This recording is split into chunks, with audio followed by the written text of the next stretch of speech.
من الشيطان الرجيم. بسم الله الرحمن الرحيم. ولكل أمة جعلنا منسكا ليذكروا اسم الله على ما رزقهم من بهيمة الأنعام فإلهكم إله واحد فله أسلموا وبشر المخبتين الذين إذا ذكر الله وجلت قلوبهم والصابرين على ما أصابهم والمقيم الصلاة ومما رزقناهم ينفقون. صدق اللہ العظیم. دوستو، تفسیر کا سلسلہ تو سورہ بقرہ میں ہے، اور لیس البر ان تولوا وجوہکم قبل المشرق والمغرب، اس آیت شریفہ کی تفسیر جاری ہے، لیکن ذی الحج اور بقرہ عید کی مناسبت سے آج اس آیت شریفہ کی تفسیر کر رہا ہوں جو آپ کے سامنے تلاوت کی. اور یہ سلسلہ چونکہ کافی دراز ہے، امید یہ ہے کہ اگلے ہفتے میں بھی اسی کی تفسیر ہوگی. اس سے پہلے میں وہی اپنی پرانی بات آپ کے سامنے عرض کر دوں کہ اسلام کے بارے میں، اسلام کے احکام کے بارے میں ہمارا علم بہت وسیع ہونا چاہیے اور بہت پختہ ہونا چاہیے. اس کے ہمیں دو فائدے ہوں گے. ایک فائدہ تو یہ ہوگا کہ ہم دوسرے کو تبلیغ اور دوسرے کو اسلام کی بات پیش کرنے میں خوب دلیل کے ساتھ، مضبوطی کے ساتھ اس کے سامنے بات پیش کر سکتے ہیں. ایک تو فائدہ یہ ہوگا. دوسرا فائدہ یہ ہوگا کہ ہمیں خود شک و شبہ پیدا نہیں ہوگا، بلکہ اگر کوئی دوسرا شخص شک و شبہ پیدا کرنا چاہے تو بھی پیدا نہیں ہوگا، ہم اس کو رد کر دیں گے بلکہ اس کا جواب دے دیں گے. تو تفصیل سے اسلام کے احکام کا علم ہمیں ہونا چاہیے. ایک بات تو یہ. دوسری بات،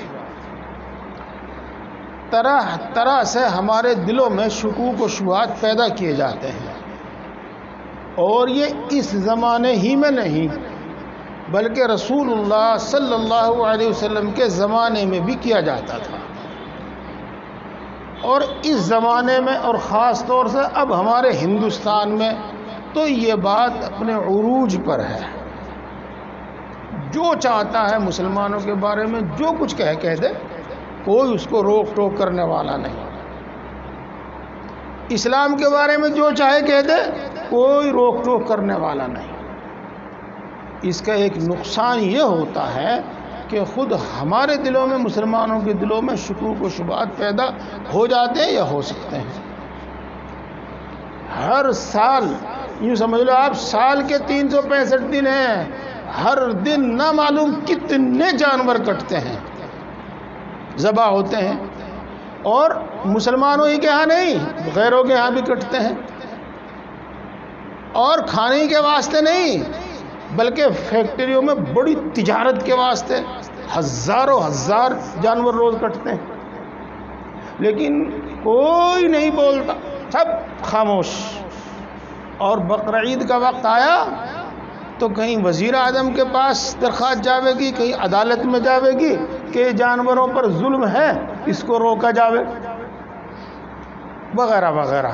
تو ان حالات میں ہمیں مضبوط یقین اور تفصیلی علم ہمارے پاس ہونا چاہیے. اس میں سے بہت سارے لوگ، قرآن پاک میں تو اس کا کہیں ذکر ہے ہی نہیں جی، حدیث پاک میں تو کہیں اس کا ذکر ہے ہی نہیں. نامعلوم کہاں کہاں سے کیسی کیسی باتیں لاتے ہیں۔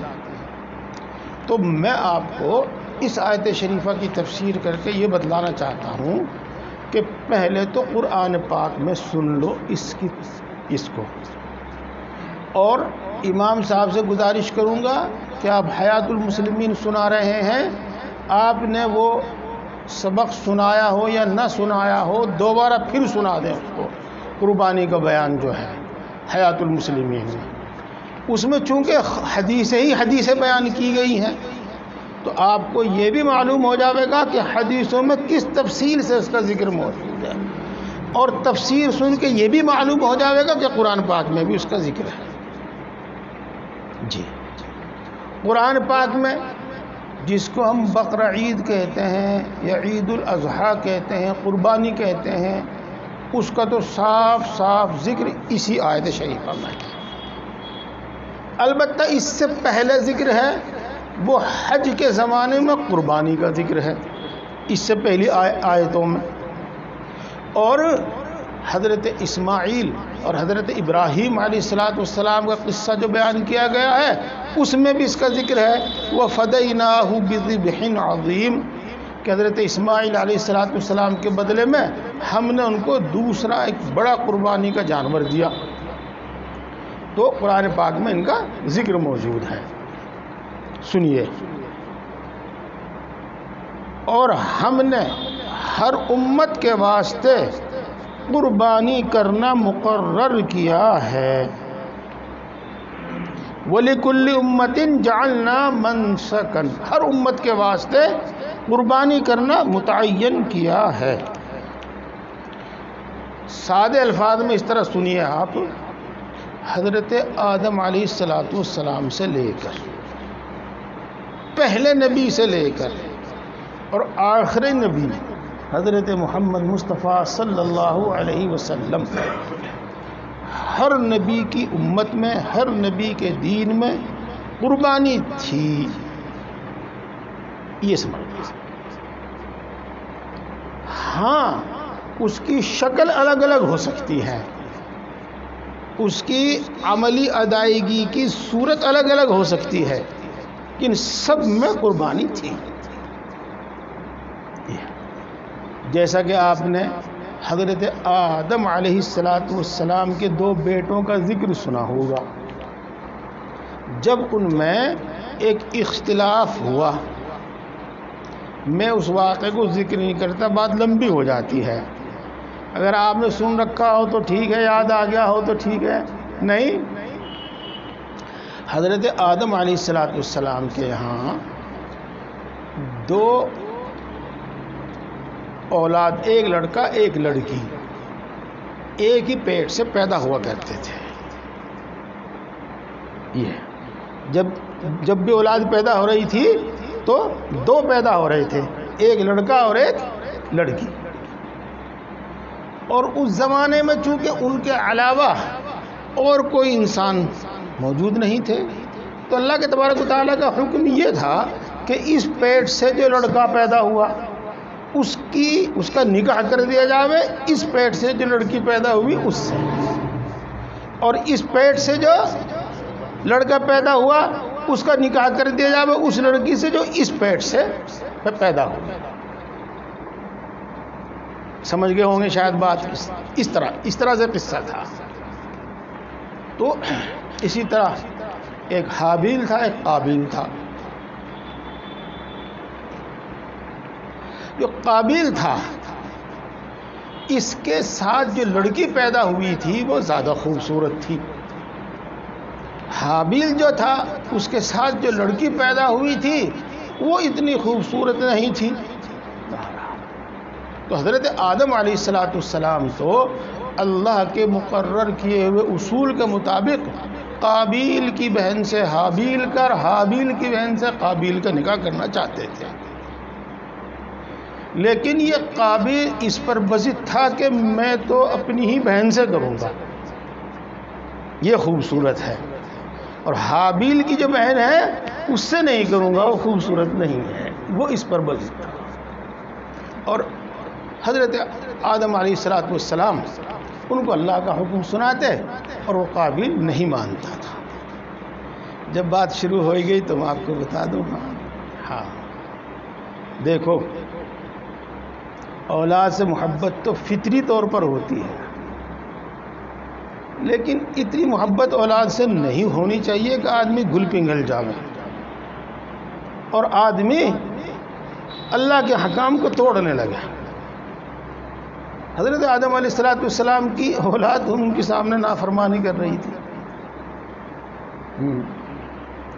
خیر، تو حضرت آدم علیہ السلام کی جب بات ان کی سمجھ میں نہیں آئی تو اللہ تبارک و تعالیٰ کے حکم سے ایک ایسا عملی فیصلہ حضرت آدم علیہ السلام نے رکھا جو آنکھوں سے دکھ جاوے اور بالکل صاف فیصلہ ہو، صاف فیصلہ ہو۔ جی ہاں، تو حکم یہ ہوا کہ تم دونوں اللہ کے یہاں کوئی نظر، کوئی صدقہ رکھو، اور جس کا صدقہ قبول ہو جاوے تو اس کی بات تو صحیح ہے اور حق ہے، اور جس کا صدقہ قبول نہ ہو اس کی بات غلط ہے۔ یہ ہے۔ تو حابیل نے ایک دمبا رکھا ایک پہاڑ پر، اونچی جگہ پر، اور قابیل نے کچھ بالیں رکھی، گیہوں وغیرہ کی کچھ بالیں رکھی وہیں اسی کے آس پاس کہیں۔ یہ اللہ سے دعا کی، آسمان سے ایک آگ آئی اور وہ دمبے کو تو جلا کر خاک کر گئی، اور جو اس کی بالیں تھیں ان کو کچھ نہیں کہا، وہ جو کی تو رہی۔ اس کا مطلب یہ ہوا کہ حابیل کی قربانی اللہ کے ہاں قبول ہو گئی، اس کا جانور اللہ کے ہاں قبول ہو گیا، صدقہ کا ہو، خیرات کا ہو، قبول ہو گیا، اور قابیل کا قبول نہیں ہوا۔ تو یہاں سے دیکھو جانور کی قربانی یہاں سے شروع ہوتی، طریقہ اس کا الگ تھا، جیسے کہ میں نے آپ کو بتایا بھی تھا، اور بھی بتا دوں گا بات ہے۔ چلو اسی کو میں پورا کر دوں، اب سنو اگلی بات۔ ہاں، انسان کا جو نفس ہے نا، نفس اندر کا نافرمانی کا تقاضا، نفس کا مطلب بتا رہا ہوں، اندر کا نافرمانی کا تقاضا، یہ کسی صورت میں ماننے والا نہیں جب تک کہ آدمی اللہ کے خوف اور آخرت کے خوف سے اس کو دبا نہ لے۔ اس کے باوجود بھی قابیل نہیں مانا، اور یہاں صورت یہ بنی کہ قابیل نے حابیل کو قتل کرنے کا ارادہ کر لیا، حتیٰ کہ قابیل نے حابیل کو قتل کر دیا۔ یہ ہے وہ قصہ آدم علیہ السلام کے دو بیٹوں کا۔ وَاتْلُ عَلَيْهِمْ نَبَأَ ابْنَيْ آدَمَ بِالْحَقِّ إِذْ قَرَّبَا قُرْبَانًا فَتُقُبِّلَ أَحَدِهِمَا وَلَمْ يُتَقَبَّلْ مِنَ الْآخَرِ، یہ چھٹے پارے میں ہے۔ یہ تھا وہ قصہ۔ تو آدم علیہ السلام کے زمانے میں بھی قربانی تھی، اور اس کی صورت یہ تھی، اور اس امت تک بھی ہے۔ وہ واقعہ تو آپ نے مشہور سنا ہی ہے کہ حضرت ابراہیم علیہ السلام نے خواب دیکھا کہ وہ اپنے اکلوتے بیٹے اسماعیل کو ذبح کر رہے ہیں، اور پھر وہ پورا واقعہ ظہور میں آیا۔ انہوں نے ان کو قربان کرنے کے لیے، ذبح کرنے کے لیے اپنی تمام تر کوشش کی۔ اللہ تبارک و تعالیٰ نے جنت سے ایک دمبا بھیج دیا، پھر حضرت اسماعیل علیہ السلام کے عوض اس دمبے کو ذبح کیا گیا۔ اس طریقے سے قربانی ہر زمانے میں چلی آتی ہے۔ حضور اکرم صلی اللہ علیہ وسلم نے قربانی کی، صحابہ کرام رضوان اللہ تعالیٰ علیہم اجمعین نے قربانی کی، اور ہمیشہ سے سلسلہ چلا آ رہا ہے۔ حضور اکرم صلی اللہ علیہ وسلم نے 2 دمبوں کی قربانی کی، اور پوری امت کو ثواب پہنچانے کے واسطے قربانی کی، اور 100 اونٹوں کی قربانی کی، جن میں کچھ آپ نے اپنے ہاتھ سے ذبح کیے، کچھ حضرت علی رضی اللہ تعالیٰ عنہ ذبح کیے۔ بہرحال یہ قربانی چلی آ رہی ہے۔ جو مذہب حق ہیں آسمانی ہیں ان میں تو ہے ہی، لیکن جو باطل مذہب ہیں ان میں بھی قربانی کا طریق موجود ہے اور اب تک موجود ہے۔ یہ تو معاملہ فرنٹ پر جو رکھا جاتا ہے اور واویلا میں جو کیا جاتا ہے آج مسلمان ہی اس سے کیا جاتا ہے۔ جی ہاں، میرے پاس ایک ویڈیو بھیجی کسی صاحب نے، اللہ کی پناہ اللہ کی پناہ، اس میں نے کیا دیکھا کہ اس میں ایک ایسا بنا رکھا تھا کہ اس کی گردن اس کو یوں پھنسا دیتے تھے اور ایک لمحے میں اس پر ایک زور سے ہتھوڑا مارتے تھے، وہ کلاڑا سا کہہ لیجیے کوئی مارتے تھے، اور ایک لمحے میں اس کی گردن جدا ہو جاتی تھی، اور پتہ نہیں وہاں سینکڑوں کتنی بکریاں کتنے بکرے کیا تھے وہاں موجود تھے، اور بس بے دردی کے ساتھ کہ وہ دیکھ نہیں پایا۔ اور یہی حال اور جانوروں کا ہوتا ہے۔ نیپال کے مندروں میں جا کر آپ آج بھی دیکھ لیجئے گا، یہ ہے۔ اور جانوروں کی نہیں، بہت مرتبہ آدمیوں تک کی قربانی دی جاتی تھی، اس حق اہل حق کے یہاں نہیں، اہل باطل کے یہاں۔ جی آج کل اسد الدین اویسی کی وجہ سے وہ سید سالار غازی بہرائچ والا قصہ ذرا زوروں پر آ رہا ہے، آپ نے سنا ہوگا وہاں پر۔ اس کی حقیقت بھی یہی ہے کہ وہاں پر ایک شکل بنی ہوئی تھی نکلتے ہوئے سورج کی، وہ اس کو پوجا کرتے تھے، اور سال میں ایک لڑکے کی قربانی دی جاتی تھی، اور وہ قرآن اندازی کر کے کسی طرح اس کو متعین کیا کرتے تھے۔ اس زمانے میں کہ ایک اہیر کے لڑکے کا نام آ گیا جو اکلوتا تھا، گویا کہ اس کو اگر قربان کیا جاتا تو خاندان ختم تھا یہ، لیکن وہ اس پر بزد تھے، اس نے سید سالار غازی سے مدد مانگی تھی، چلو وہ واقعہ ہوا تھا۔ میں تو صرف آپ کو اتنا بتانا چاہ رہا ہوں کہ باطل مذاہب میں بھی قربانی ہے اور انسانوں تک کی قربانی ہے، یہ ہے۔ وَلِكُلِّ أُمَّةٍ جَعَلْنَا مَنْسَكًا لِيَذْكُرُوا اسْمَ اللَّهِ عَلَى مَا رَزَقَهُمْ مِنْ بَهِيمَةِ الْأَنْعَامِ، تاکہ وہ اللہ کا نام لیں ان چوپاؤں پر جو اللہ تبارک و تعالیٰ نے ان کو عطا فرمائے ہیں۔ دوسرا ترجمہ کر دوں اور زیادہ آسان ہو جائے گا، ان مویشیوں پر جو اللہ تبارک و تعالیٰ نے ان کو عطا فرمائے۔ دیکھو میں ایک مثال ہے جو ہے تو اس سے ہٹ کر، لیکن مثال ہے، اس سے بات آپ کی سمجھ میں آ جائے گی۔ بڑے کی بڑائی کو ظاہر کیا جاتا ہے، بڑے کی عظمت ظاہر کی جاتی ہے۔ مثال کے طور پر آپ کے شہر میں کوئی نیتا آ گئے تو اس کے لیے بہت بڑا جلوس ہوگا، بہت سارے لوگ اس کا استقبال کریں گے۔ تو یہ جلوس کس لیے یہ اور یہ بہت بڑا مجمع اس کا استقبال کیوں کر رہا ہے؟ اس کی بڑائی کو ظاہر کرنے کے واسطے ہی تو، اور کس لیے؟ یہ بات یہ سمجھیں۔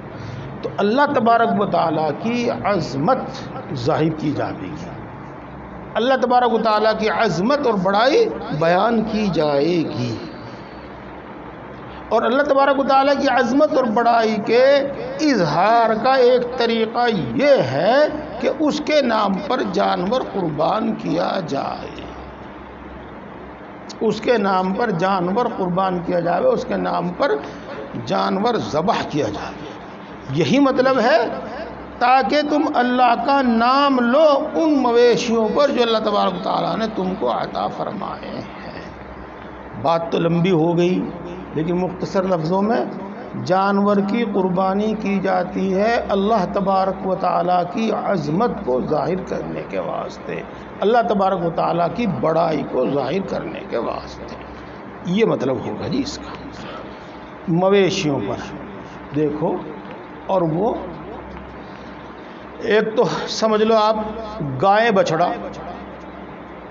بھینس بھینسا، یہ تو ایک ہی جنس ہے، ایک ہی چیز ہے، اور اس کے بعد بکرا بکری، اور اس کے بعد اونٹ، یہی ہیں مویشی، اور انہی کی قربانی درست ہے، یہ قربان کیے جائیں گے۔ اس کے علاوہ اور کوئی دوسرے جانور کی قربانی اگر کی جاوے گی تو قربانی درست نہیں ہوگی۔ بکری سے قربانی ہو جاوے گی، ہرن سے نہیں ہوگی۔ گائے سے قربانی ہو جاوے گی، لیکن نیل گائے اگر قربان کی جاوے گی تو اس سے قربانی نہیں ہوگی۔ یہ مویشی ہے، ان پر اللہ تبارک و تعالیٰ کا نام لیا جائے۔ یہاں تک بات ہوگی۔ درمیان میں کئی بار گائے کا ذکر آ گیا، ہاں تو دیکھو دوستو، گائے کی تو قربانی ہے، جائز ہے، اور اس عید کا نام ہے ہی بقرہ عید، اور بقرہ کے معنی گائے کے ہیں۔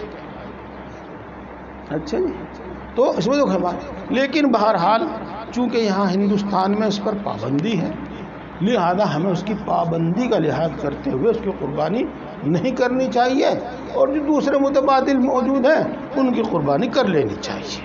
بس اب آگے چلتے ہیں، اس کی تفصیل آگے مسائل کی کتابوں میں ملے گی۔ اونٹ کی قربانی ہوگی تو وہ کتنا بڑا ہوگا، کئے سال کا ہوگا، کٹڑے کی گائے کی قربانی ہوگی تو وہ کئے سال کا ہوگا، بکرے کی ہوگی تو وہ کتنے سال کا ہوگا، کیسے ہوگا، یہ تمام تفصیلات پہلے احادیث میں بیان کی گئی ہیں، اور احادیث سے سمجھ کر پھر علماء کرام نے آسان الفاظ میں آسان ترتیب کے ساتھ فقہ کی مسائل کی کتابوں میں لکھ دی ہیں، وہاں سے آپ ان کو پڑھیں اور سمجھیں۔ فَإِلَٰهُكُمْ إِلَٰهٌ وَاحِدٌ فَلَهُ أَسْلِمُوا، بس تمہارا معبود ایک معبود ہے، بس تم اسی کے فرما بردار بن کر رہو۔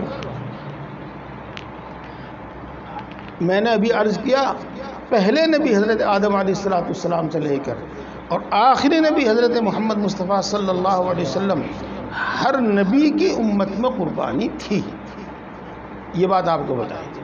لہذا حضرت آدم علیہ السلام سے لے کر اور تم تک سب کا معبود ایک ہی معبود ہے، اور تم سب اس کے فرما بردار بن کر رہو۔ فَلَهُ أَسْلِمُوا، یہ بات۔ اس کے ساتھ ایک بات پہلے بھی عرض کی تھی، اب بھی سن لیجئے گا، یہ مت کہیے گا کہ اسلام 1400 سال پہلے اس دنیا میں آیا، ایسا نہیں ہے۔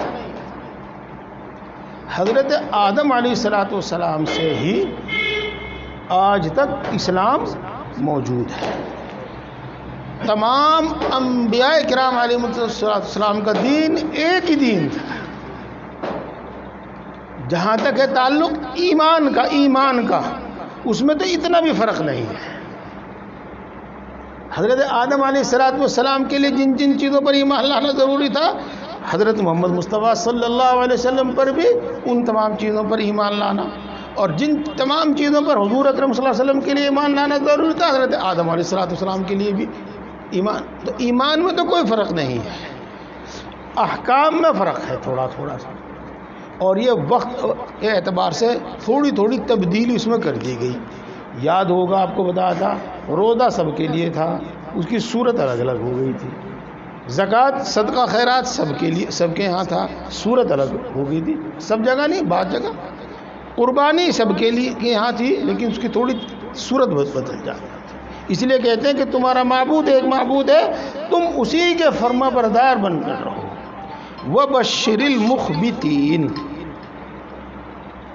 اور آپ متواضع لوگوں کو خوشخبری سنا دیجئے۔ اس کو آپ آسان الفاظ میں اس طرح سمجھ لیجیے گا، اللہ کے سامنے سر جھکانے والوں کو اور اللہ کے سامنے اپنی عاجزی اور بندگی ظاہر کرنے والوں کے لیے خوشخبری سنا دیجئے۔ آگے اس کی تفصیل آ رہی ہے، انشاءاللہ وہ اگلے اس میں ہی ہوگی۔ بس میں یہاں پر آپ کو اتنی بات بتلا دیتا ہوں کہ عام طور سے جو اللہ تبارک و تعالیٰ کے فرما بردار بندے ہوتے ہیں، ایک تو وہ متواضع ہوتے ہیں، اس نے گالی دے لی تو درگزر کر دیا، اس نے دھمکا لیا تو درگزر کر دیا، اس نے اس پر ظلم کر دیا تو درگزر کر دیا، اس واسطے کہ جب ہم اینٹ کا جواب اینٹ سے دیں گے یا اینٹ کا جواب پتھر سے دیں گے تو ہمیں تو اس سے بھی زیادہ خراب بننا پڑے گا جب اس کا جواب دیا جا سکتا ہے۔ تو یہ متواضع ہو کر رہتے ہیں اور ان کا مقصد اللہ تبارک و تعالیٰ کا پورا فرما بردار بندہ بن کر رہنا ہوتا ہے۔ تو آپ ان کے لیے خوشخبری سنا دیجیے گا کہ ان کے واسطے اللہ تبارک و تعالیٰ کے یہاں کتنا اور کیسا اجر ہے، کیسا بدلہ ہے۔ اب اگلی بات سن لو آپ، وہ شخص جو ہمیشہ ہنگے کی بات کرتا ہے، طاقت کی بات کرتا ہے، آپ اس کو اچھا نہ سمجھیے۔ جو آدمی ہمیشہ نرمی کی بات کرتا ہے، تواضع کی بات کرتا ہے، وہ اچھا ہے، وہ اچھا ہے۔ جو غصہ پی جاتا ہے وہ اچھا ہے، جو غصہ ظاہر کر دیتا ہے وہ اچھا نہیں ہے۔ مخبتین کے اندر یہ سب باتیں آ گئی۔ بس اب کو یہیں ختم کرتے ہیں، انشاءاللہ باقی اگلے ہفتے۔ اللہ تبارک و تعالی ہم سب کو ایمان و یقین کی دولت عطا فرماوے اور شریعت کے احکام پر صحیح عمل کرنے کی توفیق عطا فرماوے۔